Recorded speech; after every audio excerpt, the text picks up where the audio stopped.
Welcome everybody to the Attract and Stand Out podcast. I am so excited for today's guest. I am talking with Cassie Kitzmiller. She is a sales and growth strategist for Christian business owners.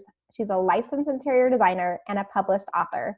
She's also the mama to 3 wild and wonderful boys, wife to her sweetheart of 11 years, and feeder of way too many furry and feathered pets. Cassie, welcome to the show.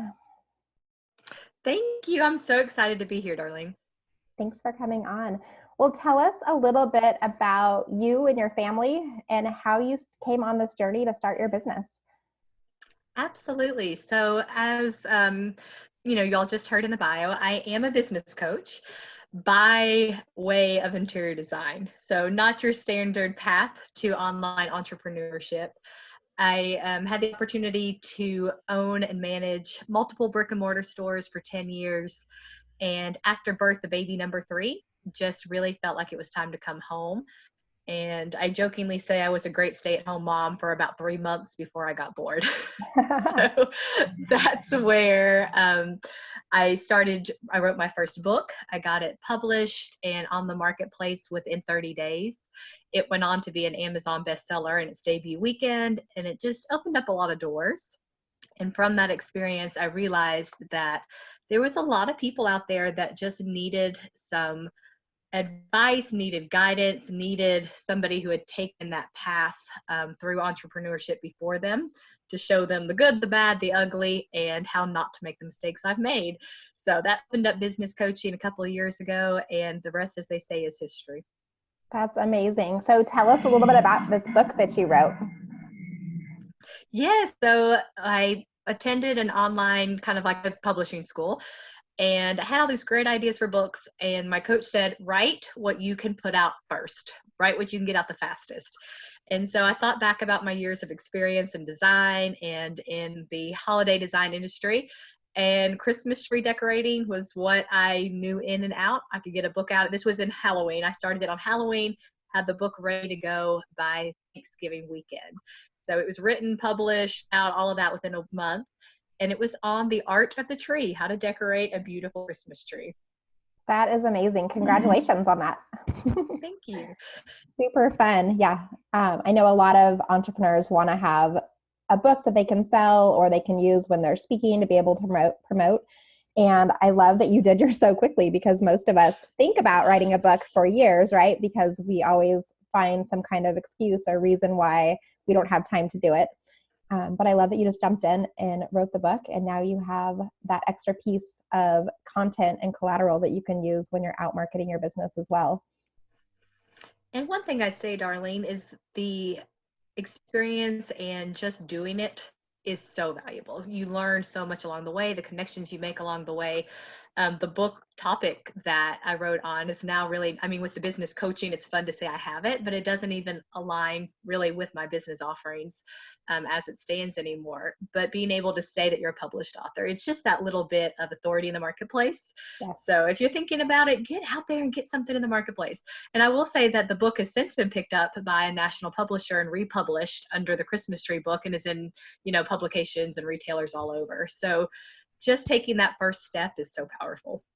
Yeah. And I know a lot of us are looking for ways that we can have extra PR, right? So like you said, it's an extra piece that you can add to your bio. It's an extra piece that's on your website. And I love that you mentioned it doesn't even have anything to do really with my business anymore, but you still get to own it because it's still a piece of you. It's still a part of your life. It's a part of your story and your journey. So you get to share that fun piece, and it's like a fun fact to attract people in. And I'm assuming that a lot of people that love Christmas love the fact that you have a book about decorating a Christmas tree. So it just builds that instant relatability and connection with some of your audience members. It really does. I say that a book is the new business card. Yeah, totally it is. That's so fun. So tell me a little bit about your business then. I know you're a business coach, and what type of audience is your main audience? What's your niche? Yeah, so my niche is helping believers in business who are called into business and who are committed to being profitable. Having experience in the brick and mortar field for over a decade, I have seen the ups and downs of running a business in very profitable times, and also what it looks like to run a business that is not so profitable. So specifically working with those who are really wanting to grow a business that is bringing income into their family. Yeah, that's amazing. So how do you work with your clients, and what's kind of your main strategies that you use with your clients? I practice what I preach. So I have a model that allows clients at different levels to get different access to me. I've got a couple of lower ticket programs that are pretty well DIY, go at your own pace. I also offer some one-on-one packages, which are more middle ticket, where we have weekly calls. They get access to content, and then we work together through the calls.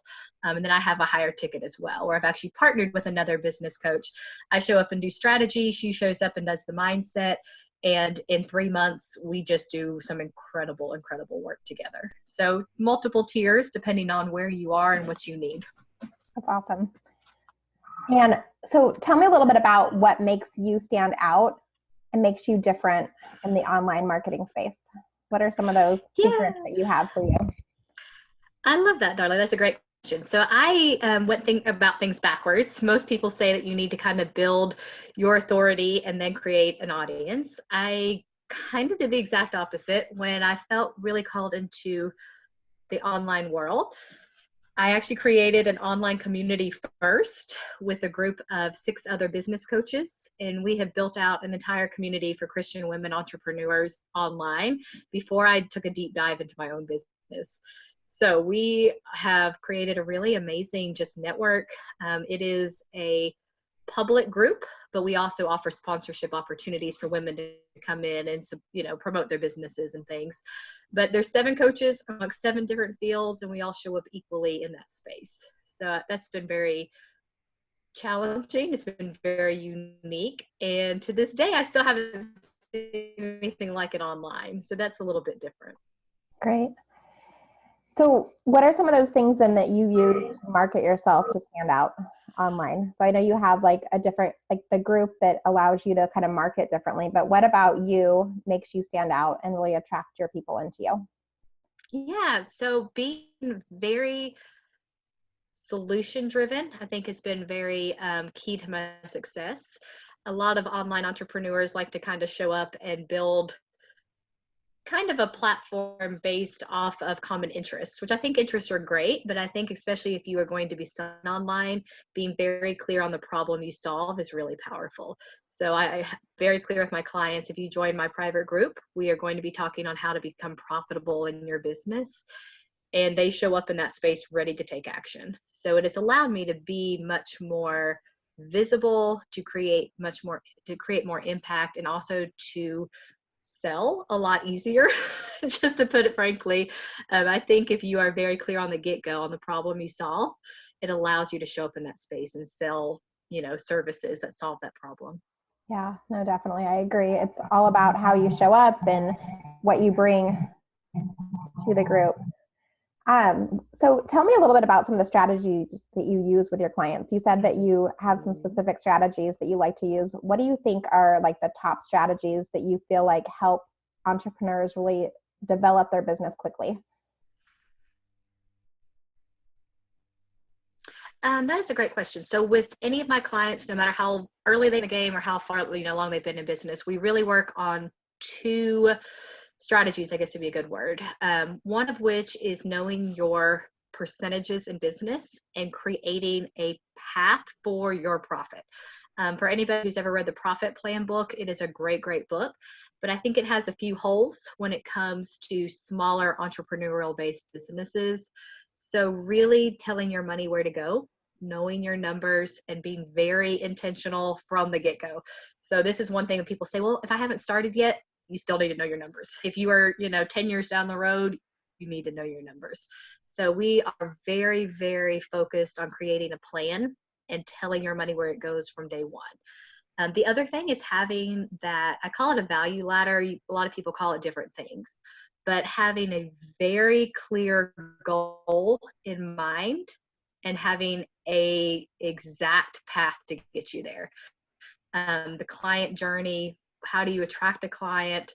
Where do you build that relationship? And then what levels do you offer your services in so that you're reaching that number at the top every single month?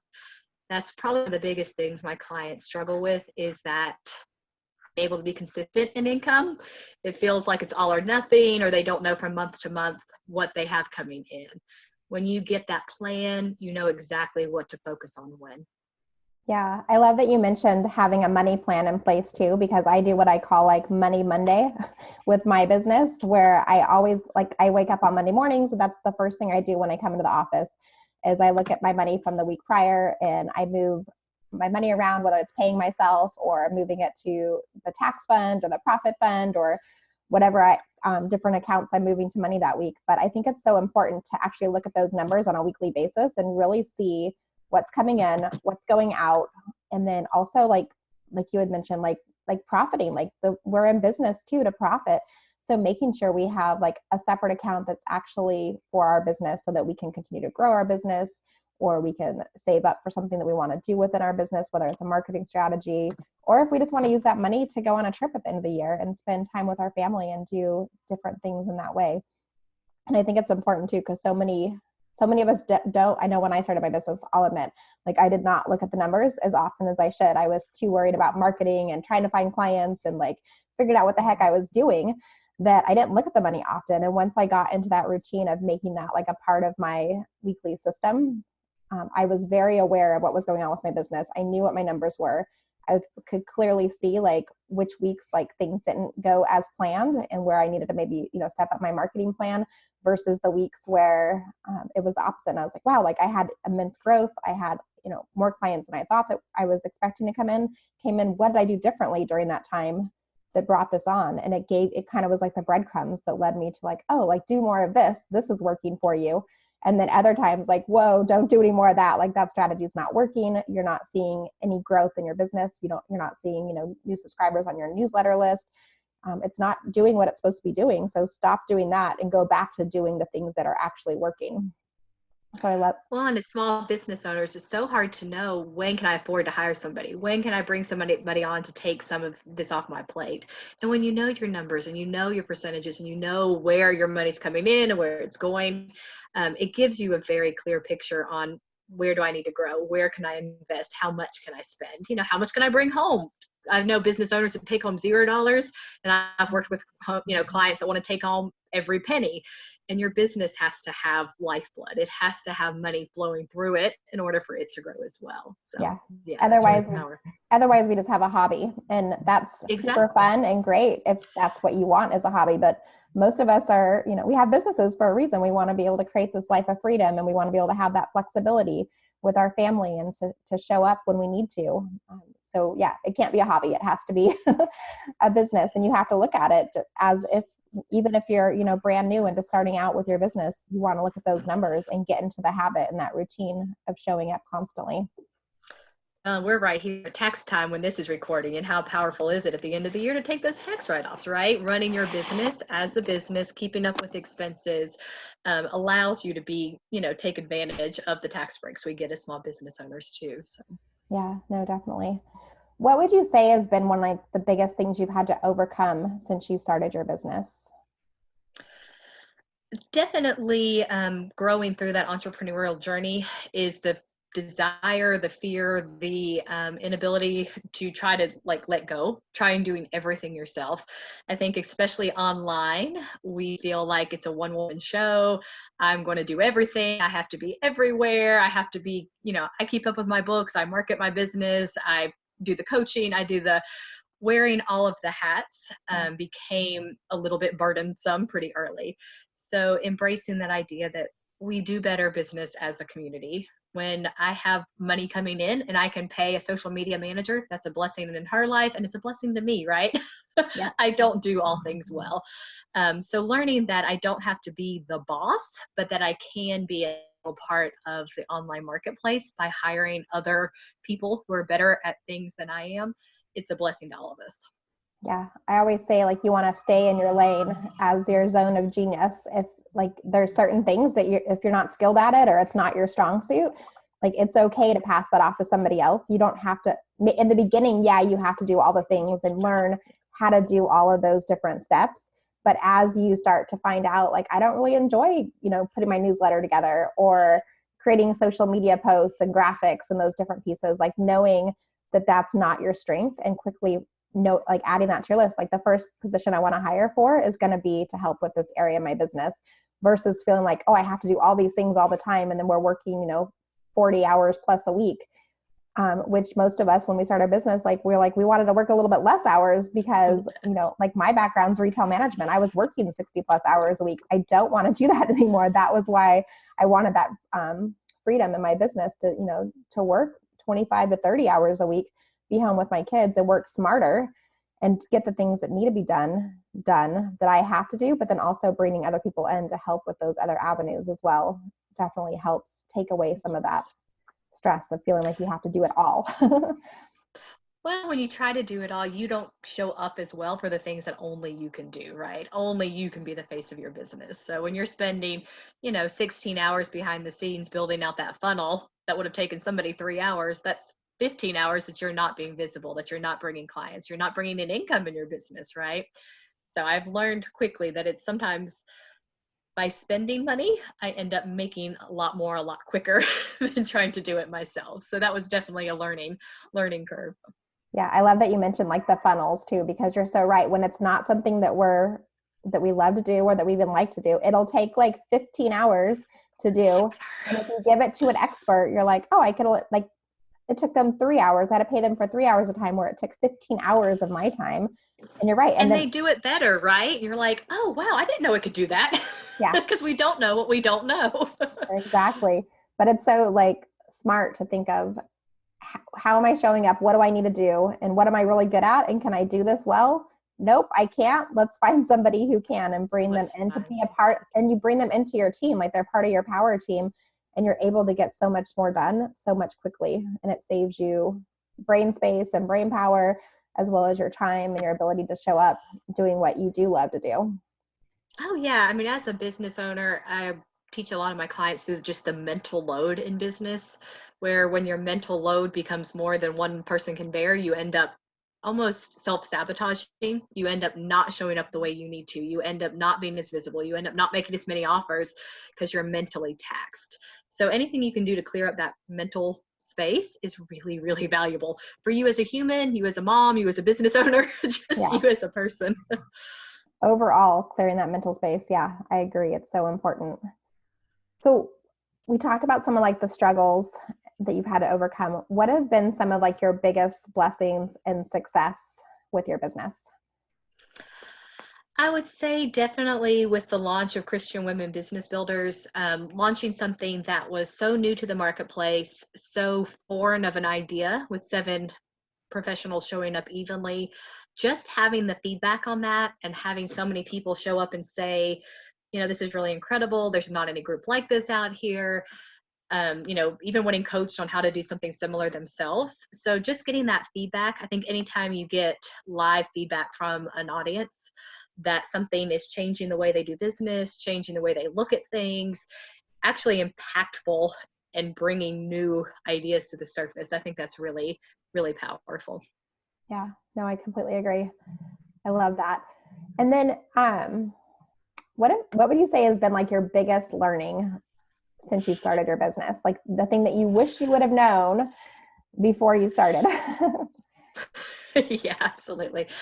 Let's see. I feel like there's, looking back over the last 3 years, I think I wish I would have known from the beginning that I didn't need to have everything perfect in order to start selling. I've always been one that's just get in there and get it done and then make it better down the road. And I did a lot of that from the beginning, but I also see where I held back a lot of progress by waiting until I had that course completely finished, waiting until I had that, perfect email sequence completely built out before I sent email. Just getting that out of your head where it needs to be perfect. Done really is better than perfect. Get out there and start serving your audience today. You don't need to have everything in place. It doesn't need to be perfect. It doesn't have to have the graphics on it that match the footer, that match the header, that have the call, Online, we have so many terminology things, so many different moving parts that we feel like I'll have to be there. But at the end of the day, business is still business. Serve your people, make it easy, get them results, and you can get out there and be making sales today. Yeah. And so often we as entrepreneurs just show up and we're like, we start doing all the little things. We want to make sure, like you said, like all the graphics are 100%. And our website has to be perfect because for heaven bid, somebody land on it. And it's not absolutely perfect and it doesn't look exactly like we want to, or it doesn't have all the pages filled out yet. So we let so many of those things become like stumbling blocks as we create, which and then becomes like, it makes it to where we don't take action because we're too worried about what's not done right or what's not finished or what we need to work on, that we stop showing up, we stop being visible, we stop taking the daily action steps that we're doing. And then that just puts our business so much further back. So what are some tips that you like to share for making sure that those obstacles don't get in our way and that we don't let those things hold us back? One of my biggest tips that I always get my clients is go out and sell to somebody today. I don't care how imperfect. I don't care how you do it. I don't care, whether it's a $20 offer, if it's a $2,000 offer, get out there every day and sell to somebody. And don't sell in a way that it feels sleazy, and don't sell in a way that you're just trying to sell, but get out there and solve a problem. When you're selling something of value, you're just solving a problem for somebody. You should be, as a business owner, getting in front of somebody every day who you can solve a problem for them. So I'm big on selling directly from your live videos, asking people to take that next step.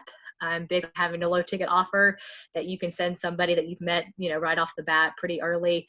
I'm big on having live events where you can monetize them and get them into that sales idea, that realizing you are a business and you are there to be paid pretty early. So just keep it simple and don't stop serving, right? Don't stop selling.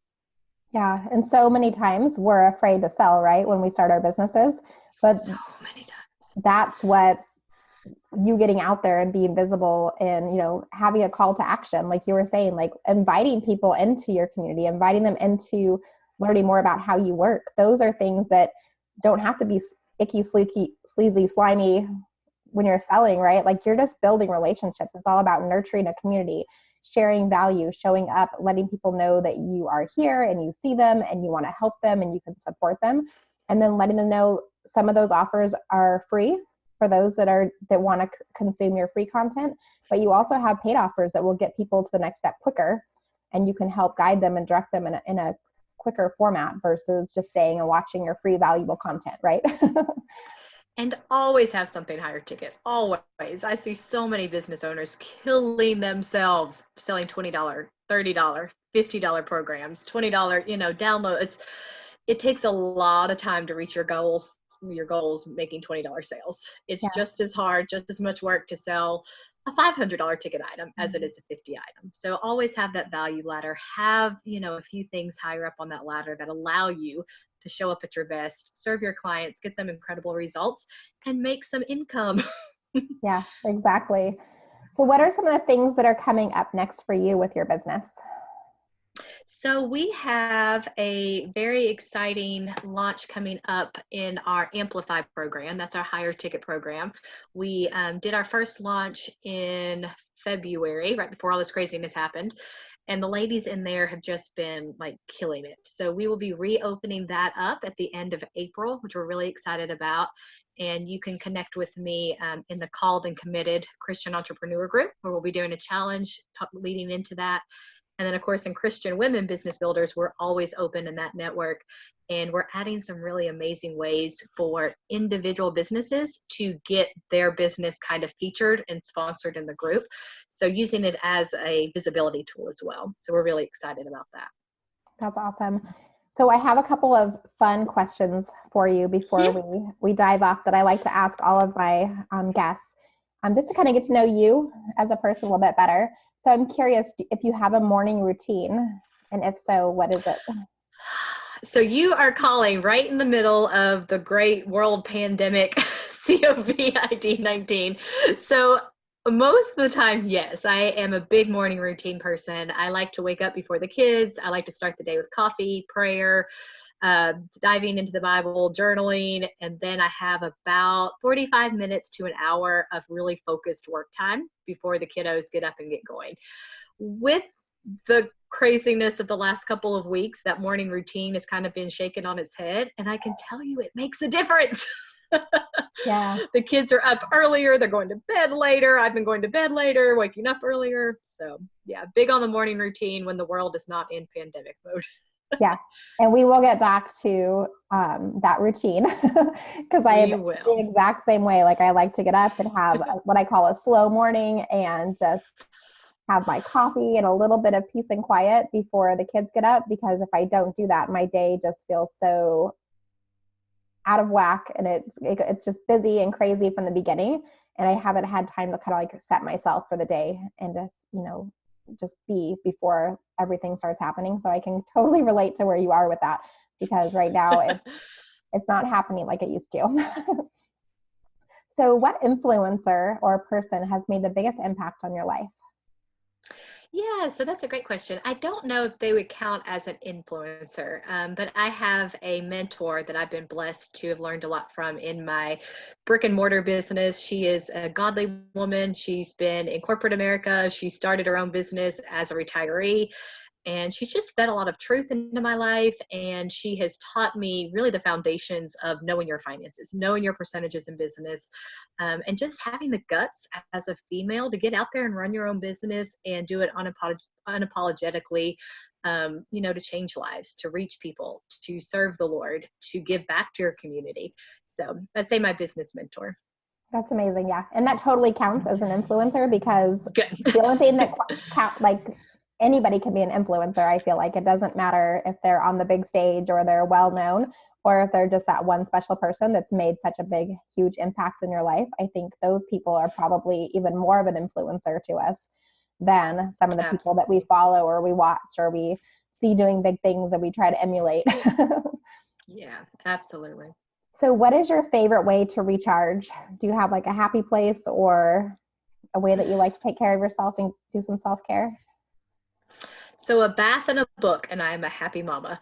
Throw in some teas and chocolate, and I'm on cloud nine. But definitely reading. I'd say anytime we were talking about kiddos ahead of time, I am an extrovert in service style, but an introvert in recharging. So anytime I need to recharge, it is with doors closed, bath bubbles, and a good book. Yes, love that. That's one of my happy places as well. A couple of times a week at least, if not more. That is where you will find me after the kids have been put to bed, or sometimes I'll even sneak upstairs earlier while my husband's downstairs with the kids and they're doing their own thing. I'm like, I'm going to sneak upstairs for a quick bath just to Uh-huh. recharge. So I know that our world's a little bit crazy right now and we're not doing any traveling, but if you were to travel, I'm curious, like where would you like your next vacation to be? We just purchased an RV camper last year, so we've been having a lot of fun family adventures on that. And all the campgrounds are closed down, but we had a trip planned to go visit my mom in Orlando and do the whole. We weren't going to do big theme parks, we were going to do like the alligator, all the adventures and some of the fun stuff down there. So, should we ever be able to travel again, we That, will pick our trip back up and hauling the family off for an adventure. yeah, I love that you have a trailer, because we're a trailer family as well. We have a toy hauler and we love to go out to the desert and ride quads and just hang out in like the beautiful openness, or go to the mountains or go to the beach and camp. Like it's so nice to be able just to take your house and take it, even if it's just an hour away, and just get a different feel of what your normal day-to-day routine is. So I love that you guys like I to do think it's that as just so well. good for the kids. They just get that sense of being free but still contained. You're not in a Yeah. hotel, you're not having to worry about coming and going, you're just out having fun.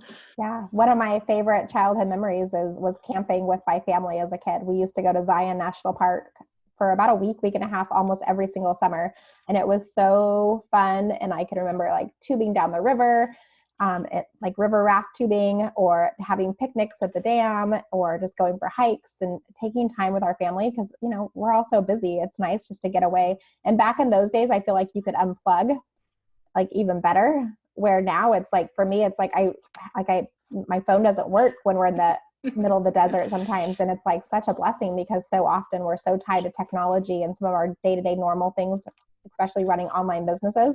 It's nice just to get away and have like, oh, my phone doesn't work. Darn.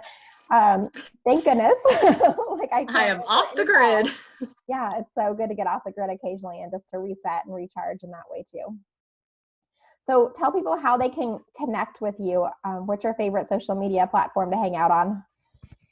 Yeah, absolutely. So you can catch me over in my personal coaching group, which is called and Committed Christian Entrepreneurs on Facebook. And you can also check out Christian Women Business Builders. We have a really great community of just believers in business that are there to support each other, daily trainings from the 7 coaches, as well as a really incredible community. Awesome. Cassie, thank you so much for being on with us today. Thank you so much. I appreciate you. Oh, it was a joy and a delight. Thank you, darling.